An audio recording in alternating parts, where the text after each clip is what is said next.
बातमी गणेशोत्सवासंदर्भात आहे। गणेशोत्सव अवघ्या काही दिवसांवर येऊन ठेपलाय। त्याच पार्श्वभूमीवर मुंबईतील सार्वजनिक गणेश मंडळांच्या आगमन सोहळ्यांना आता सुरुवात झाली आहे। अनेक गणेश मूर्ती या परळ कार्यशाळेमधून गणेश मंडपाच्या दिशेने मार्गस्थ झाल्यात।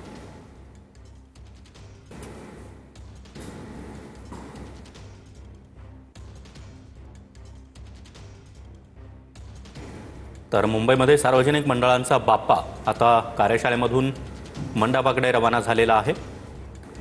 तर ही तीनही दृश्य आज या तीनही मंडळांचा बाप्पा यांचा आगमन सोहळा पार पडतोय। मालाडचा राजा याचं देखील आगमन सोहळा पार पडलेला आहे। डोंगरीचा राजा परळ कार्यशाळेतून मंडपाकडे मार्गस्थ झालाय। तर मुंबईचा गजमुख गणपतीचा आगमन सोहळा सध्या पार पडतोय।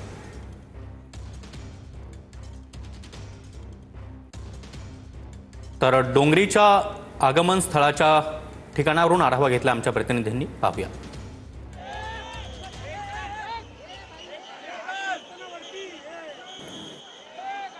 गणपती उत्सवाला काही दिवस उरलेले आहेत। मोठ्या गणपतीच्या मूर्त्या ज्या आहेत त्या मंडपाकडे आता नेल्या जात आहे। आपण जर पाहिलं तर परळ येथील जो कारखाना आहे गणपती मंडळांचा, त्या ठिकाणी हे सगळ्या मूर्ती ज्या आहेत त्या आता मंडपाकडे सगळी मंडळं जे आहेत ते घेऊन जात आहेत।